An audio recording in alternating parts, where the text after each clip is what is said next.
Man, you guys are Skippy is a friend of the show. Skippy the Virgin.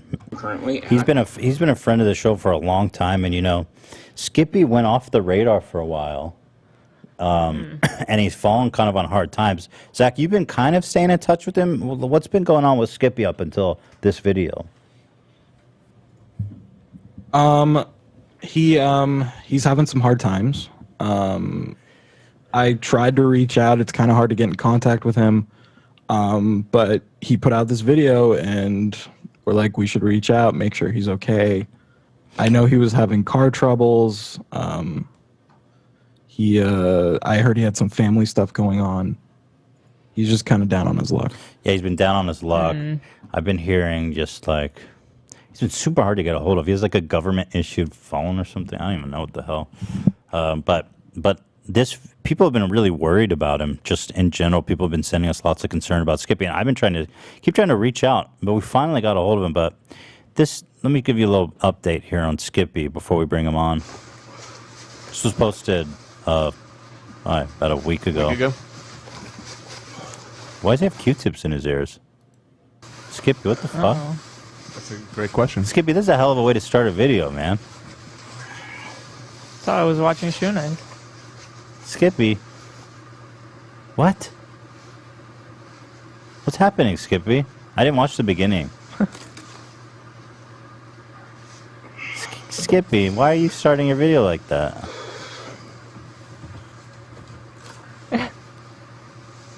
Bro, you know it's filming? Does he not know the video's filming? Maybe not. He just let the whole thing ride? Holy shit, Skippy. Is it not maybe a bit? It's not a bit. He's upset. I mean, this is a sad video. I just didn't watch the beginning. Oh. Weird. I'm kind of riveted, though. It's like when you're watching, I feel like I'm spying on his private moment. You know what I mean? His rich... Oh, there we go. Oh, he knew we were watching.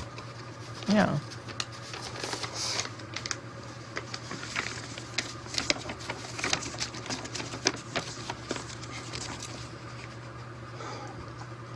"15-day termination notice.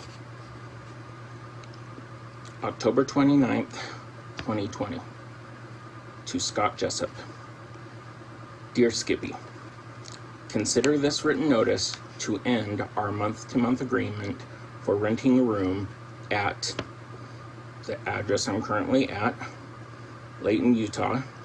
As per our lease agreement, either party may give written notice at least 15 days before the end of any monthly rental period. With this in mind, you must remove your personal items and relinquish the property in good condition by 10 a.m. December 1st, 2020. Please keep me informed of your plans. Given the circumstances, I am willing to refund your portion of the deposit should you choose to leave November 1st. Please contact me with any questions. I've attached a copy of the 15-day rental removal notice and the checkout cleaning list as well.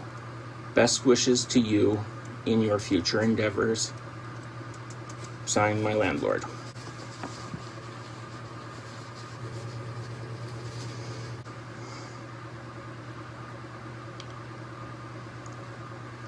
This was delivered to me this morning between 9 and 10 a.m. Again, October 29th, 2020, which is today. You know, it's also today? My birthday. So Skippy's been having a real shit time, and he's been having trouble with work and stuff. I mean, I've just been like, damn, he's such a good guy. He's such a sweetheart. And I always really liked Skippy.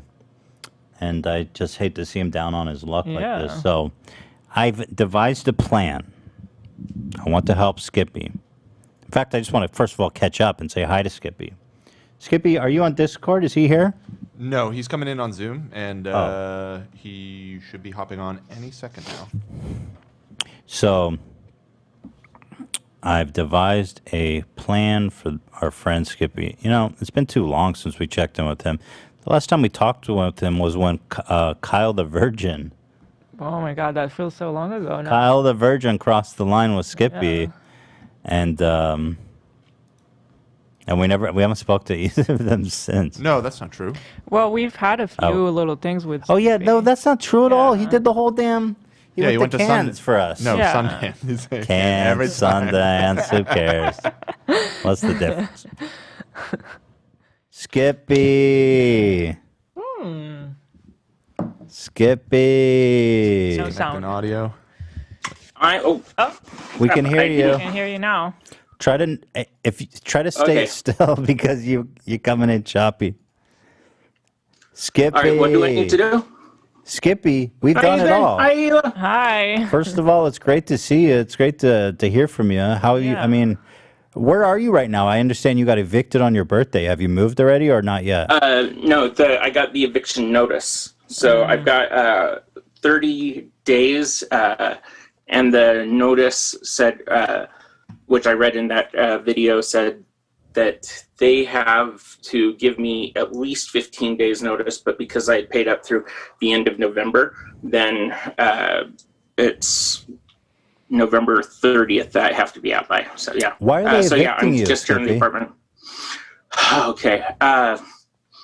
It's a long enough story that you know how you guys went through your legal thing, right? Yes. I have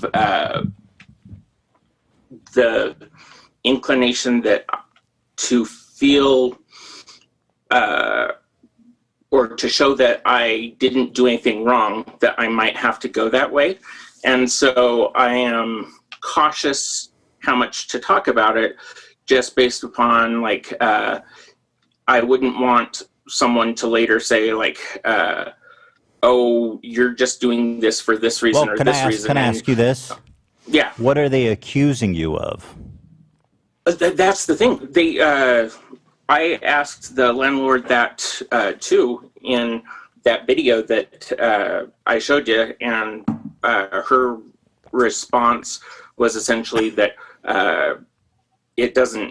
there doesn't have to be anything. I signed a And your lease. lease agreement saying that that either one of us for either reason can leave it. And so I just the very short version, and I hope that this says everything without me ruining anything potentially for myself, is that I had a conflict with a roommate and have not felt safe here in the apartment, but it's just because of that one person. There's like 6 rooms here, right?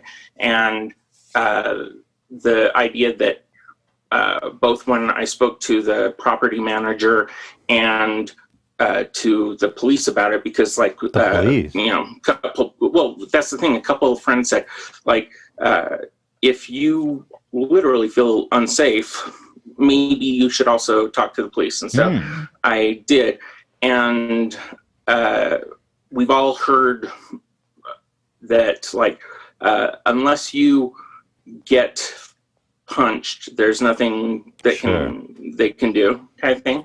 And it was one of those things of just me not feeling safe isn't the same as the roommate Skippy, like having said, I'll beat the crap out of you. So if there's somebody there who makes you feel unsafe, maybe it's a good thing that you're leaving, eh?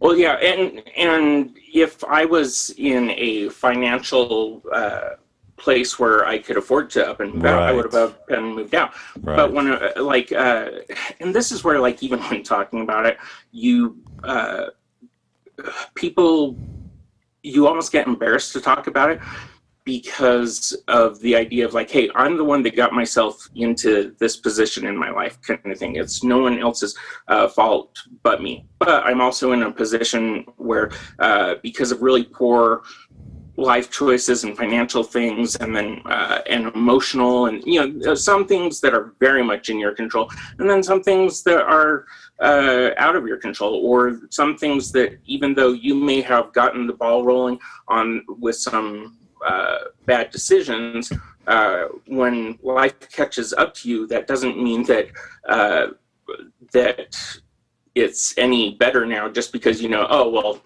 I Skippy. screwed myself over by not handling things emotionally the right way. So I've got horrible credit, right? Yeah. And one of the things that drew me to living here is that it's a month-to-month rent. And so that gets me around the having to have great credit with another place, where it's like, hey, if you've got the down payment and you got the rent, right, then they don't do the credit check. Skippy, so that's how I was able to get in. Didn't you used to live with your mom? Was there a reason you moved out? Yeah. Well, okay, and then here's another. I haven't made this video, and I'll say it this way, and then you guys tell me what you would do. In fact, I wrote a list of questions that I wanted to ask you guys about, too, just some advice that you would give me. With regards to my mom, I haven't told people about it because my mom's health has changed, right? And so instead of making videos talking about it because I want to respect her, what she's going through, it's because of mental health reasons that she was not able to continue to pay bills, right? And when that happened, she had to move out into an assisted living center, right? Wow. And none of this you want to talk with people about. I'm sorry to hear then that. the person that That's helped tough. her, yeah. And so they gave me some money, her and her financial person gave me $1,000 to get going, to help me on my way. But I was also experiencing so much emotional stuff, almost to the point where I became apoplectic about it, of wait, I have to move out of my house in less than 2 months. And at the time I was going through I'd gotten addicted to opiates. Wow. And Skippy, my goodness. Yeah.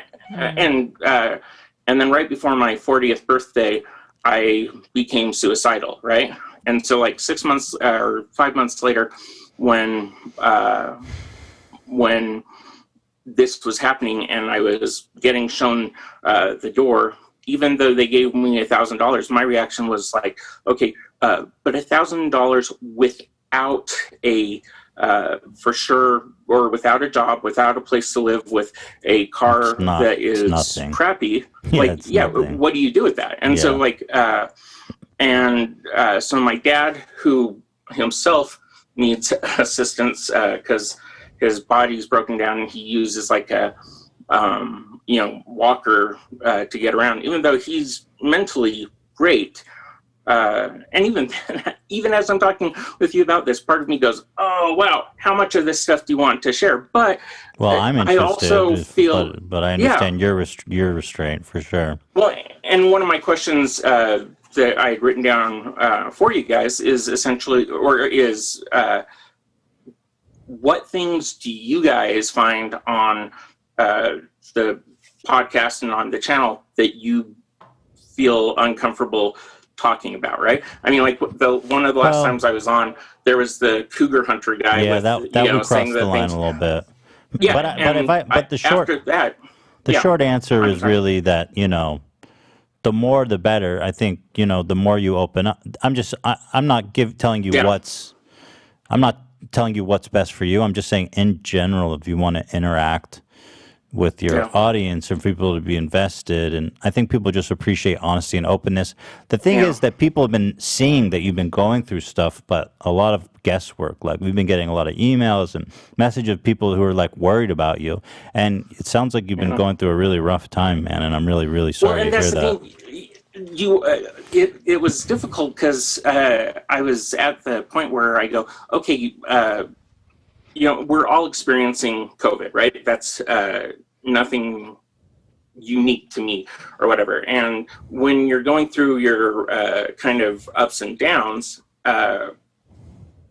having a point where you wake up and it's tough to go in to work because of anxiety-related things, or depression, which we all have, but then to make a channel or try to build a YouTube channel out of it, I then just was at the point where, you know what, let's wait until after the election, because, and this is one of the questions that I have for you guys too, is the idea of how do you guys address politics with it? Because for me, one of the things as I was going through it is that, like, some of the people I would turn to the most, I have been butting heads with politically. And so I would ask you guys, how do you deal with politics? Is it worth it to you to alienate 40% of your audience by being open about what you think about politics, or are you just like, hey, I'm not going to go there at all? And my kind of decision was between the stress and the not wanting to turn my channel into I think that's a very less important thing for you right now.